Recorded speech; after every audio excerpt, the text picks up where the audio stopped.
राज्य रे लागू होईछि एनईपी 2020 एथि नहीं विधिवत भावे राज्य सरकार भाषा को गुरुत्व देउछंती ओडिया अस्मिता को गुरुत्व देउछंती। तेबे कथा होउछि जे वर्तमान बहिरे जो विभ्राट सृष्टि होईछि ताकू नहीं जो विवाद वर्तमान सामना को आसीछि एबे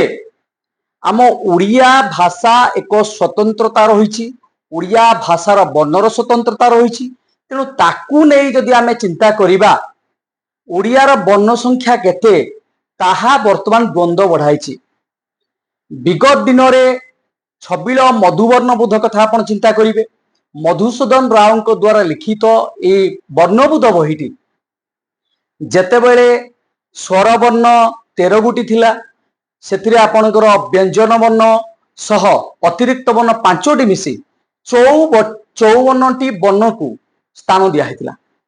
परवर्ती स्टेज रे ताकू जेतोले रूपांतरित करागला ताकू जेतोले संशोधित करागला ताकू 52टी वर्ण रे परिणत करागला अर्थात स्वर वर्ण जो 13 गोटी रही सेथि मध्यरु गोटे स्वर वर्ण दीर्घ स्वर जो आमे दीर्घ रु कथा कहिबा दीर्घ रु को बाद दियागला अर्थात स्वर वर्ण रहिला 12 गोटी किंतु व्यंजन वर्ण कथा कहिबा हम जेतोबेले व्यंजन वर्ण रहिला 40 गोटी अर्थात सेथिरे आपण मानकर जो वर्गीय वर्ण कथा कहिबा 25 गोटी वर्गीय वर्ण अवर्गीय वर्ण रहिला आपणकर 15 गोटी एथिरु बाद दियागला दुईटी अक्षर गोटे ला क्ष आ गोटे हला दीर्घ रु दुईटी अक्षर को बाद दे वर्तमान ताकू 52 रे परिवर्तित करागला किंतु कथा हेउची वर्तमान ओडियार वर्ण संख्या को नहीं गोटे द्वंद्व उपुची कोठी 49 को हाउची तो केतेबेले 50 को हाउची केतेबेले 51 को हाउची केतेबेले 52 को हाउची अर्थात एथिरे गोटे छोट कोमलमती शिशुटी जेतेबेले शिक्षा करिवो बा अध्ययन करिवो ता निजर फाउंडेशन तैयारी करिवो सेतेबेले से केतोडी वर्ण पढ़िवो अर्थात याकू नहीं वर्तमान द्वंद्व बढ़िबार लागिछि जहाकू नहीं जो शिक्षाविद मान रहिले सेमानके मध्य भिन्न भिन्न मत रहिछि ताहार भितरु केउटी जस्टिस रहिछि याकू सरकार विधिवत भावे सार्वजनीन करबा दरकार जहाकू नहीं छोट कोमलमती शिशु माने आम ओडिया अस्मिता जो कुहा होछि ओडिया अस्मिता रही पारिबो ओडिया वर्ण रही पारिबो ओडिया भाषार जो स्वतंत्रता रही ताहा मध्य रही पारिबो एने अधिक आलोचना करिबा आम निकट अछंती वरिष्ठ शिक्षाविद चित्तरंजन दास सीधा सब आलोचना करिया सर कौन कहे बर्तमान ओडिया अस्मिता को नहीं आम आग को बढ़ुचे ओडिया अक्षर गोटे स्वतंत्रता रही ओडिया भाषा रही ओडिया भाषार मिठा रही किंतु अक्षर को नहीं बर्तमान द्वंद्व उपुजी आपन देखुथिबे जे जतबेले गोटे छोट पिला पाठ पढ़िबो तार फाउंडेशन आरंभ करिवो बर्तमान ओडिया अक्षर को नहीं से द्वंद्व बढ़िबो वास्तविक ए ओडिया अक्षर संख्या केते ताकू नहीं सर कौन केमि करा जिवो ओडिया वर्णमाला को नहीं भिन्न भिन्न भाषाविद माने ध्वनिकार माने सेमानकर मत पोषण करिसंती पिला दिने छबिल मधुवर्ण बोधरे जहा रचित थिला परवर्ती काल रे ताकू किछि भाषाविद संशोधन करिसंती सेथिपय मध्य जुक्ति उपस्थापन करिसंती एबे उच्चतर श्रेणी रे पढ़ा जाउथिबा व्याकरण बही गुडी को जदि हम अध्ययन करिबा ताहले सेमानक मतरे ओडिया वर्णमाला रे अक्षर संख्या 50 आपण देउथबा मत संस्कृत भाषा रे व्यवहृत हेथिबा अक्षर रु एवं रु दुईटर व्यवहार प्राय देखा जाए नहीं तेणु ताकू बाद देइचंती स्पष्ट भाव रे किंतु कौन सी बही रे यह लिखा जाए नहीं जे 50टी अक्षर ही ओडिया वर्णमालार अक्षर संख्या यह ही द्वंद्व सृष्टि करुची स्वर वर्ण व्यंजन वर्ण उभय अक्षर मान बही मान देखा मिले किंतु सेथिरे मध्य संशय उपजुची जथा किछि भाषाविद माने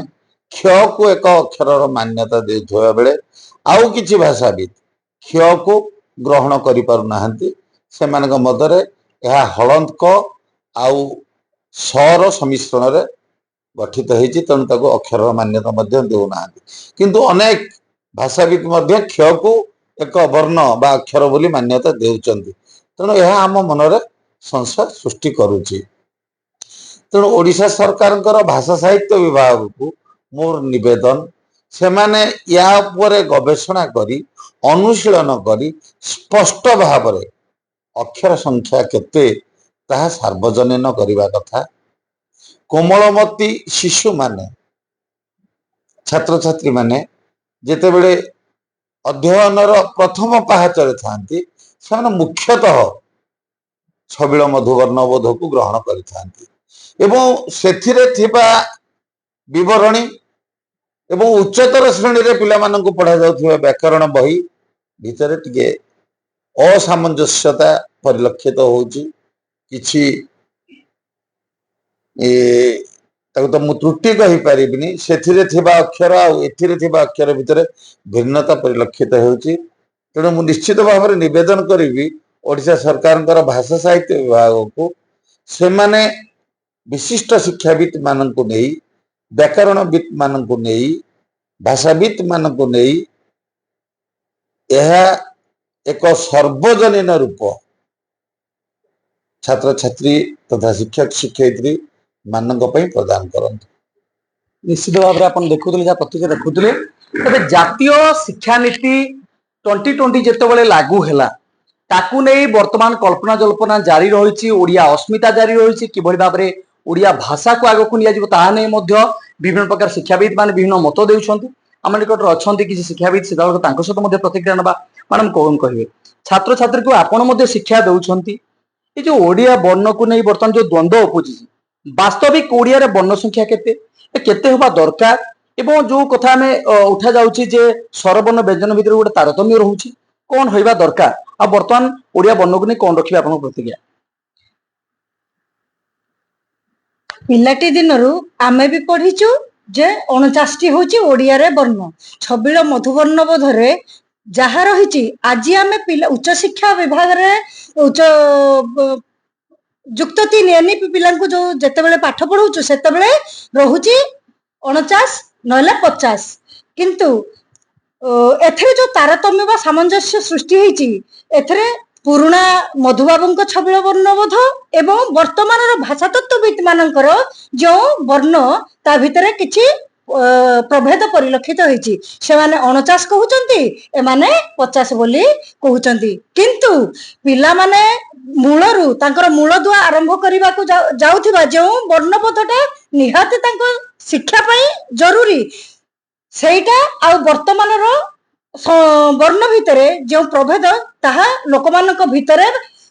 ଉଚ୍ଚଶିକ୍ଷାବିତ୍ଙ୍କ ଭିତରେ, ଛାତ୍ରଛାତ୍ରୀ ମାନଙ୍କ ଭିତରେ ମଧ୍ୟ ଏକ ଶଙ୍କା ସୃଷ୍ଟି କରୁଛି। କେତେ ଅକ୍ଷର ସଂଖ୍ୟା ରହିବ ମୁଁ ତ କହିପାରିବି ନାହିଁ, କିନ୍ତୁ ଏଥିପାଇଁ ଯଦି ଆମର ଭାଷାତତ୍ତ୍ୱବିତ୍ ମାନେ କଣ କରିବେ, ଅନୁଶୀଳନ କରିବେ, ତେବେ ନିଶ୍ଚିତ ଭାବରେ ଆମର ପିଲାମାନଙ୍କ ପାଇଁ ନିହାତି ଆଗକୁ ଭଲ ହେଇପାରିବ ଏବଂ ପ୍ରକୃତରେ ବର୍ଣ୍ଣ ସଂଖ୍ୟା କେତେ ଆମେ ତାହାର ସଠିକତା ପାଇପାରିବା। ନିହାତି ଭାବରେ ଆପଣ ଦେଖିଲେ, ଯାହା ପ୍ରତିକ୍ରିୟା ରଖୁଥିଲେ ଆମ ନିକଟ ମଧ୍ୟ ଅଛନ୍ତି, ସିଧାସଳଖ ଆପଣ ଦେଖିପାରୁଥିବେ। ଆଲୋଚନା କରିବା, କଣ କହିବେ ବର୍ତ୍ତମାନ ଓଡ଼ିଆ ଭାଷାକୁ ନେଇ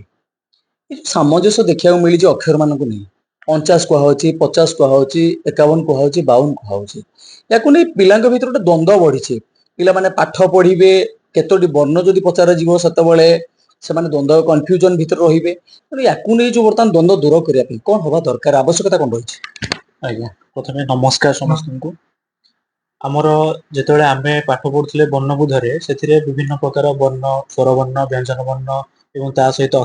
ଅତିରିକ୍ତ ବର୍ଣ୍ଣ ଇତ୍ୟାଦି ସବୁ ବର୍ଣ୍ଣ ଥିଲା। କିନ୍ତୁ ଯେତେବେଳେ ଆମେ ଉଚ୍ଚଶିକ୍ଷା ଲାଭ କଲୁ, ଓଡ଼ିଆ ଭାଷା ସାହିତ୍ୟ ବିଭାଗ ନେଇକି ଓଡ଼ିଆ ବିଭାଗରେ ପାଠ ପଢିଲୁ, ସେତେବେଳେ ଉଚ୍ଚଶିକ୍ଷା ବିଭାଗରେ ଯୋଉ ବହି ଗୁଡ଼ିକ ଆମ ପାଖରେ ଥିଲା, ଯେମିତି ବହୁତ ବଡ଼ ବଡ଼ ଭାଷାତତ୍ତ୍ୱବିତ୍ ମାନେ, ଆମର ଧନେଶ୍ୱର ମହାପାତ୍ର, କୃଷ୍ଣଚନ୍ଦ୍ର ପ୍ରଧାନ, ଏମାନେ ସବୁ ଯୋଉ ବହି ଲେଖିଛନ୍ତି, ସେଥିରେ ଆମର ଆଧୁନିକ ବ୍ୟାକରଣରେ ଧନେଶ୍ୱର ମହାପାତ୍ର ଲେଖିଛନ୍ତି 50 ଗୋଟି ବର୍ଣ୍ଣ ଏବଂ ଆମର କୃଷ୍ଣଚନ୍ଦ୍ର ପାଣି ଯୋଉ ପ୍ରଧାନ ଲେଖିଛନ୍ତି ସେ 49 ଗୋଟି ବର୍ଣ୍ଣ ବୋଲି ସେ କହୁଛନ୍ତି। ତେଣୁ ଯୋଉମାନେ 49 ବର୍ଣ୍ଣ ଓଡିଆ ଭାଷାରେ ଅଛି ବୋଲି 49ଟି ବର୍ଣ୍ଣ ଅଛି ବୋଲି କହୁଛନ୍ତି, ସେମାନେ ସେଥିରେ ଆମର ଯୋଉ କ୍ଷୟ ବର୍ଣ୍ଣଟି ଅଛି ତାକୁ ସେମାନେ ନାକଚ କରୁଛନ୍ତି, ସେଟାକୁ ଗ୍ରହଣ ଯୋଗ୍ୟ ବୋଲି ସେ କହୁନାହାନ୍ତି, କାରଣ ସେଟାକୁ ସେ ଯୁକ୍ତ ବର୍ଣ୍ଣ ବା ସଂଯୁକ୍ତ ବର୍ଣ୍ଣ ଭାବରେ ସେ ଗ୍ରହଣ କରୁଛନ୍ତି। କିନ୍ତୁ ଧନେଶ୍ୱର ମହାପାତ୍ର ଯୋଉ ତାଙ୍କର ଆଧୁନିକ ଓଡିଆ ବ୍ୟାକରଣ ରହିଛି ସେଥିରେ ସେ 50 ବର୍ଣ୍ଣକୁ ଗ୍ରହଣ କରୁଛନ୍ତି ଏବଂ କ୍ଷୟଟିକୁ ସେ ଆମର ବ୍ୟଞ୍ଜନ ବର୍ଣ୍ଣ ଭିତରେ ସେ ତାକୁ ଗ୍ରହଣ କରୁଛନ୍ତି।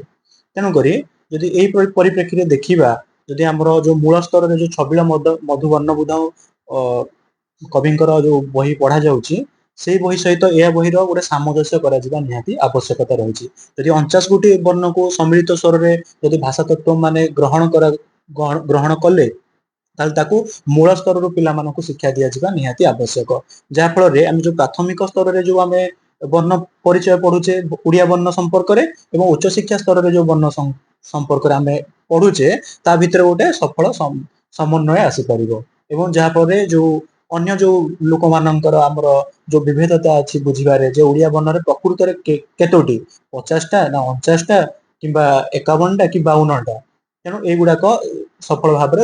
ଦୂରୀଭୂତ ହେଇପାରିବ। ଆଜ୍ଞା, ନିଶ୍ଚିତ ଭାବରେ ଆପଣ ଦେଖୁଥିଲେ ଯାହା ପ୍ରତିକ୍ରିୟା ରଖୁଥିଲେ, କୋଉଠି ନା କୋଉଠି ବର୍ତ୍ତମାନ ବର୍ଣ୍ଣକୁ ନେଇ ଯୋଉ ବିବାଦ ଉପୁଜିଛି ବା ବର୍ଣ୍ଣକୁ ନେଇ ଯୋଉ ଶଙ୍କା ଉପୁଜୁଛି ତାକୁ ଦୂରୀଭୂତ କରିବା ପାଇଁ ହେଲେ ଏଥିରେ ସରକାର ପଦକ୍ଷେପର ଆବଶ୍ୟକତା ଅଛି। କାରଣ ଯେତେବେଳେ ଗୋଟେ ଛୋଟ ଶିଶୁର ଫାଉଣ୍ଡେସନ ଗଠନ କରାଯାଏ, ସେ ଛୋଟ ବେଳୁ ହିଁ ତାର ବର୍ଣ୍ଣ ସଂଖ୍ୟା ଜାଣିବାର ଆବଶ୍ୟକତା ଅଛି ଏବଂ ବର୍ଣ୍ଣକୁ ଯୋଉ ଭେଦ ନେଇଛି ବର୍ତ୍ତମାନ ସୃଷ୍ଟି ହେଇଛି ତାକୁ କୋଉଠି ନା କୋଉଠି ଦୂରୀଭୂତ କରିବାର ଆବଶ୍ୟକତା ଅଛି। ଏବଂ ଏଇଠି ମୁଁ କହି ରଖିବି, ଆପଣ